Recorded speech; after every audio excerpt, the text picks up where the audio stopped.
Teatro, música, dança, artesanato. O homem se expressa de diversas formas. Neste Mala e Prosa falaremos um pouco sobre cultura. Solta a vinheta.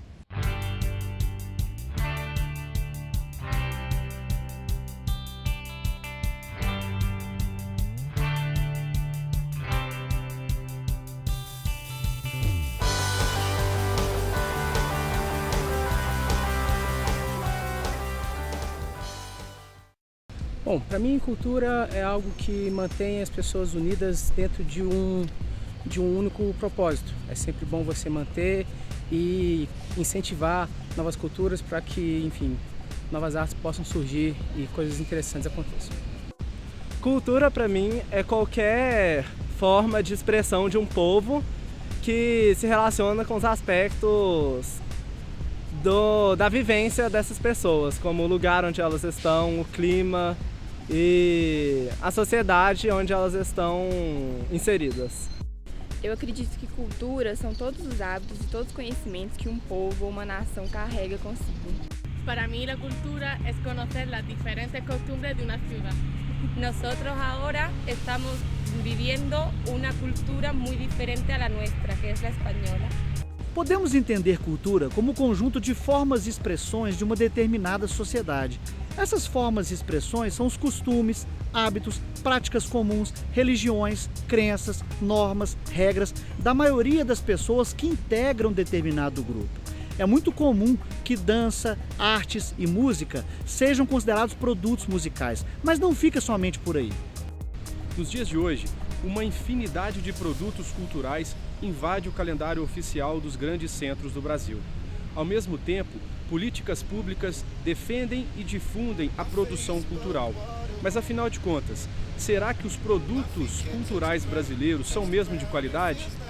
Na mesma linha, será que existe incentivo suficiente para massificar e consolidar a cultura que está sendo produzida? O aquecimento da cena cultural movimenta o calendário de eventos nas cidades. Existem épocas em que há grandes dificuldades para se conseguir datas nos principais centros culturais do país para fazer esses eventos diversos. Para driblar esses obstáculos se fazem muitos projetos, o que impulsiona diversos segmentos da sociedade. Mas ainda assim, hoje, ainda há muita crítica sobre a falta de incentivo à cultura. A Lei Rouanet, que destina recursos exclusivamente para a cultura, existe desde dezembro de 1991, mas ganhou força somente em 2008. Nesse ano, estima-se que R$1 bilhão tenham sido investidos nessa pasta. Há quem diga que mesmo com esse montante, falta incentivo. O Mala e Prosa traz para você um exemplo de criatividade que vem de Belo Horizonte. Eu estou falando da campanha de popularização do teatro e da dança, que começou com uma cidade e agora se espalha por outras cidades do estado de Minas. O programa Mala e Prosa dá uma parada agora para bater um papo com o Rômulo Duque, que é o presidente do Simparc e o principal responsável pela campanha de popularização do teatro e da dança em Belo Horizonte. Rômulo, muito obrigado por nos receber para esse bate-papo.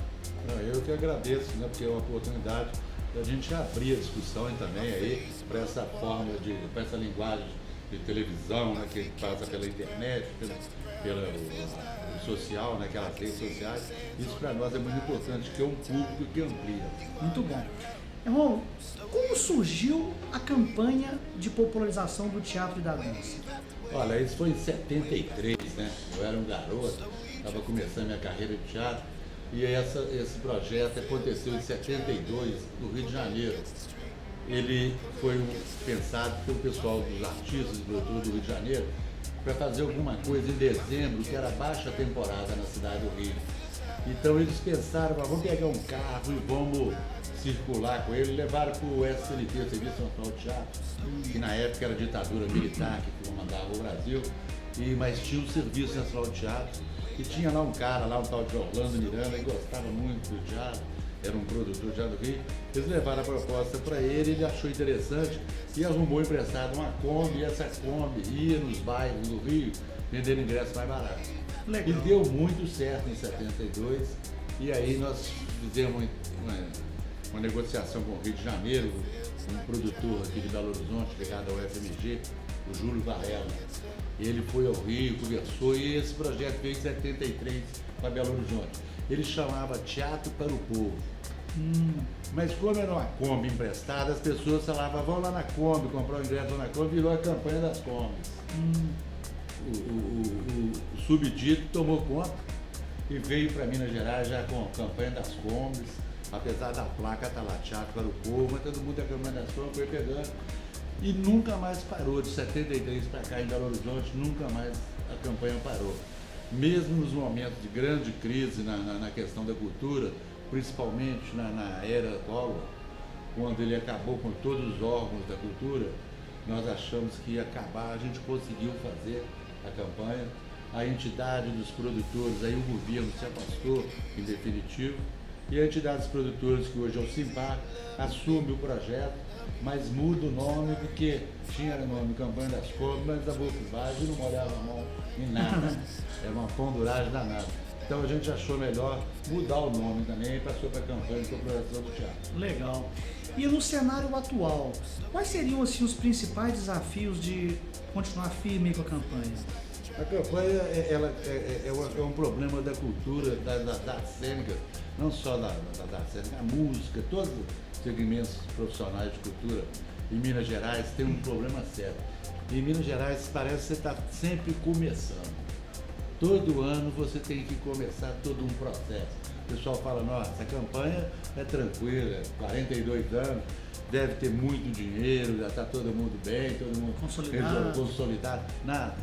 Esse ano, a 42ª edição, para ter uma ideia, no dia 20 de dezembro nós não tínhamos captado nem conseguido nenhum recurso. Mas nós íamos fazer o projeto, o produtor tinha esse compromisso. Aí você negocia com a empresa daqui, empresa dali, está em crise, não vai ter jeito, mas graças a Deus as coisas avançaram no rumo, tivemos o apoio do presidente da Fundação Municipal de Cultura de Belo Horizonte, o Leônidas, do secretário de Estado da Cultura, o professor Oswaldo. Aí você começa a acertar os ponteiros, vem os valores adequados, e o projeto por si, ele já acontece. A cidade espera a campanha de popularização, mas é um desafio anual. Legal. E ainda que a gente veja todo esse sucesso, né? E a gente sabe que os desafios são constantes, todo ano você mencionou aí. Quais você acha que são os principais fatores de atração para a campanha? Olha, a campanha de popularização hoje ela é um divisor de águas em Minas Gerais, né? Ela foi criada lá atrás para cobrir a baixa temporada. Em Belo Horizonte ela é a alta temporada.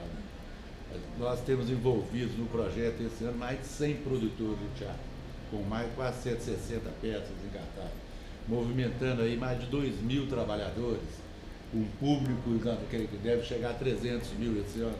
Então, quer dizer, a gente tem um projeto desse tamanho, numa cidade que não tem, começa a se firmar como um polo de cultura, mas ainda tem diversas dificuldades de espaços cênicos, de próprio hábito de ir ao teatro, mesmo com 42 anos, o empresariado muito ligado à lei de incentivo, e se não tiver lei de incentivo ele não tem recurso, e agora com a chamada crise também fica dificuldade. Os desafios são colocar de pé um projeto desse anualmente, é uma luta árdua, mas que sempre vale a pena pelos resultados que ela contempla.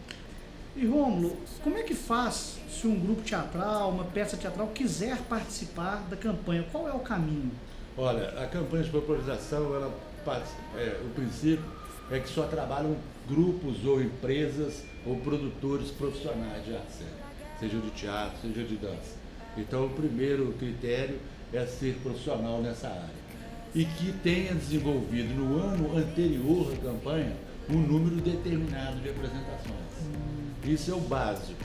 E trabalhar somente com artistas e técnicos regularmente registrados no Ministério do Trabalho como profissionais naquele segmento. Contemplado esses 3 pontos, praticamente já fica liberada a participação. Nós temos ampliado para o interior de Minas o projeto, mas também vinculando essa filiação do produtor de lá ser filiado ao Simpar, mas basicamente é isso, é ser profissional, trabalhar com atores e técnicos profissionais e ter feito uma temporada mínima, regular, de uma semana, 2 semanas, em Belo Horizonte.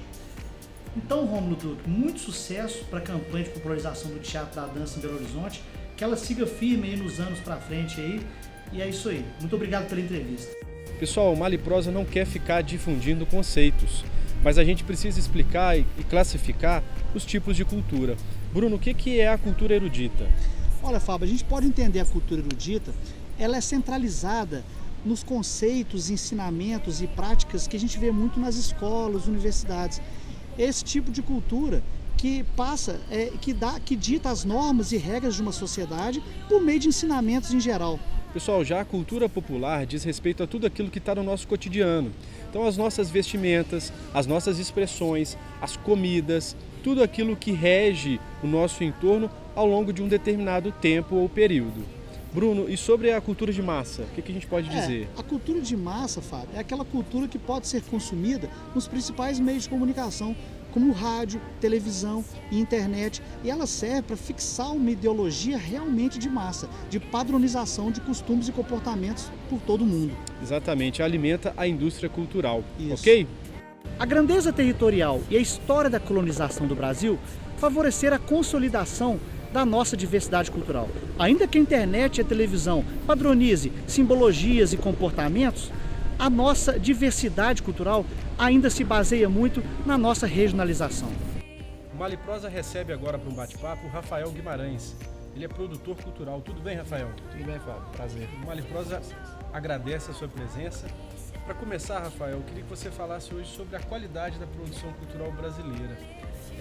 Nós produzimos cultura com qualidade? Eu acredito que sim. É um país da dimensão do Brasil, com a diversidade cultural que o Brasil tem. Nós estamos falando aí de 26 estados, mais Distrito Federal, com a dimensão que tem e com todas as particularidades que cada estado traz com a sua contribuição cultural. Então, são poucos os países, né, falando de nação, de país, são poucos os países que têm essa diversidade que a gente encontra aqui no Brasil. Então o Brasil tem uma música popular que eu considero que só é comparável à música produzida em Cuba, nos Estados Unidos. O Brasil é um país que tem uma literatura com grandes autores consagrados, tanto na literatura clássica quanto o que é produzido na contemporaneidade. O cinema brasileiro, que ficou ali como referência do cinema novo naquela época, depois do Cidade de Deus, veio essa retomada do cinema brasileiro, que tem produzido muita coisa bacana, sobretudo o cinema independente. Dentro do campo das artes visuais, temos aí, hoje a gente está falando de Belo Horizonte, nós temos o maior museu de arte contemporânea a céu aberto do mundo e um dos maiores do mundo, com um acervo só comparado ao Museu de Nova York de arte contemporânea, que é o Inhotim. Então eu acho que o Brasil produz sim. Claro que falta recurso, claro que falta compreensão muitas vezes do poder público e também das instituições que trabalham diretamente com a cultura, mas em termos de conteúdo, o caldo cultural, o que o Brasil tem para oferecer, para mim é quase que incomparável. Muito legal. E já que você falou dessa parte de incentivo, como é que é esse campo? Hoje a gente tem bastante incentivo ou ainda deixa a desejar? Bom, a gente fala de incentivo à cultura no Brasil, não tem como falar disso sem mencionar as leis de incentivo. Isso. Então, temos aí a lei nos 3 âmbitos, a lei municipal aqui em Belo Horizonte, que é separada em fundo e em incentivo fiscal. Temos a lei estadual, que também é separada em fundo e incentivo, e a lei Rouanet, né, que é a lei federal de incentivo à cultura, que ficou popularmente conhecida como Rouanet. E as 3 operam mais ou menos da mesma forma, né, via isenção fiscal e via envio de projetos diretos para recebimento de recursos diretos dos governos, que são os fundos. Há um gargalo muito grande ainda, então assim, nós que estamos aqui, a gente é mais velho do que a primeira lei de incentivo criada no país, então é um assunto novo, polêmico, cheio de opiniões controversas a respeito, mas eu acredito que antes da existência dessas leis era muito mais difícil produzir cultura no Brasil, sobretudo a parte dos artistas independentes e dos grupos independentes. Bom, sobre a lei Rouanet especificamente, eu apontaria aí algumas aberrações, né? temos muitas mudanças, na minha opinião, que precisam ser feitas para que essa lei funcione melhor. O mecanismo ele ainda corrobora para que empresas decidam o que vai ser produzido de cultura no Brasil, uma vez que é ela que vai escolher os projetos que vão ser apoiados. Evidentemente, uma empresa quer visibilidade e aproveita para fazer um marketing quase que privado com um recurso que é público. Então, evidentemente que a empresa vai escolher um artista de grande notoriedade para aplicar sua marca. Bom, por outro lado, tem grandes empresas que já enxergaram esse gargalo e que vem buscando fazer o contrário, que é fazer esse marketing a partir do apoio a novos projetos, a novas linguagens, a artistas emergentes, a gente que tem menos facilidade de captação desse recurso, logo menos possibilidade de retorno institucional para essas empresas. Então eu vejo com bons olhos a questão das leis de incentivo, acho que já houve um avanço, mas acho que ainda assim há muito avanço para a gente ver pela frente. Além das leis de incentivo, fugindo um pouco do poder público, tem algumas instituições que trabalham diretamente com a cultura, uma delas é o SESC, que é um exemplo disso também. São empresas que aplicam capital direto para apoio a projetos, iniciativas e apresentações culturais. O Sistema S como um todo atua um pouco dessa forma, mas eu posso dizer assim, seguramente que grande parte desse incentivo realmente está galgado na experiência das leis de incentivo. Atualmente a gente vê, tem sido muito comum os artistas e grupos culturais recorrerem a essa modalidade do crowdfunding, que é uma modalidade nova de angariamento de recursos para projetos culturais. É muito interessante, é uma espécie de uma venda antecipada, né? Você apoia um projeto e depois vai ser recompensado ou com ingresso para assistir aquela apresentação, ou com exemplar daquele livro, daquele disco. Então há também essas novas modalidades e uma forma que eu acho que sempre existiu de realização de cultura no Brasil, que é a ação colaborativa. Então, por meio de estabelecimento de parcerias, as pessoas vão a duras penas conseguindo realizar as suas propostas, né? Rafael, conforme esses gargalos que você apontou, de forma sintética, que caminho você apontaria hoje, ou pelo menos uma sugestão para a gente melhorar o campo da cultura, para universalizar e disseminar com melhor amplitude para o brasileiro as questões culturais? O que você apontaria assim? Bom, acho que em primeiro lugar tem duas discussões que já são antigas no Ministério da Cultura.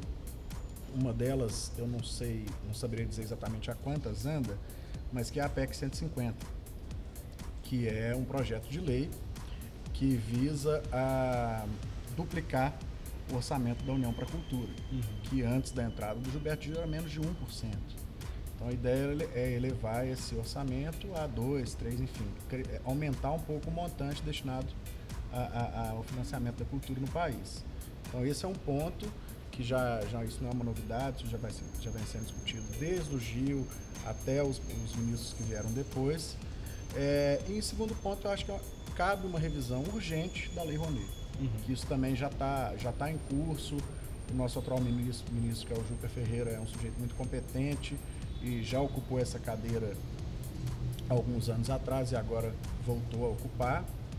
E é um sujeito muito capacitado para conseguir isso, na minha opinião. A revisão da Lei Rouanet ela se faz urgente mesmo. Ela é principal mecanismo de fomento e de incentivo à cultura do país, mas que carece de uma revisão.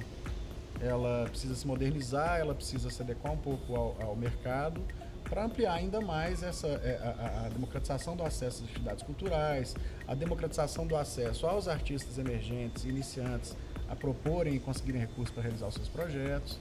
E eu acho que é por aí. Eu apontaria esses dois caminhos. Acho que é urgente que esse percentual tão baixo da União que vai para a cultura seja aumentado, porque a cadeia produtiva da cultura, inclusive falando em economia, a cadeia produtiva da cultura é enorme. E a revisão da Lei Rouanet. Eu apontaria esses dois pontos como pontos-chave assim, para que a gente consiga caminhar nessa busca por um Brasil que produza mais cultura e de forma melhor. Bacana, muito esclarecedor sua fala, Rafael. Maliprosa agradece a sua presença. Eu que agradeço. Obrigado. Está convidado a voltar outras vezes. No começo deste programa, entrevistamos algumas pessoas com uma só pergunta. Percebam que as respostas foram variadas, assim como o perfil delas. Fizemos isso de propósito, para fazer com que você se localize nesse emaranhado diverso da cultura brasileira. Isso mesmo, Bruno. Somente na diversidade nós podemos aprender a crescer e crescer aprendendo. O importante é não esquecer de 2 ingredientes, o respeito e a intolerância. Afinal de contas, dentro da diversidade nunca haverá unanimidade, ou seja, cada um de nós tem uma forma de se expressar. Exatamente, Fábio. Todos nós fazemos cultura e contribuímos positivamente ou negativamente nesse cenário. Quando nos cercamos de intolerância, jogamos contra, mas quando aceitamos a diferença, contribuímos nesse cenário e seguimos adiante. Legal, gente. O Maliprosa tentou passar para vocês um pouco do que é essa loucura, esse emaranhado cultural do cenário brasileiro. Espero que você tenha gostado. Vem aí muito mais cultura, meio ambiente, turismo e história no próximo Maliprosa. Até lá!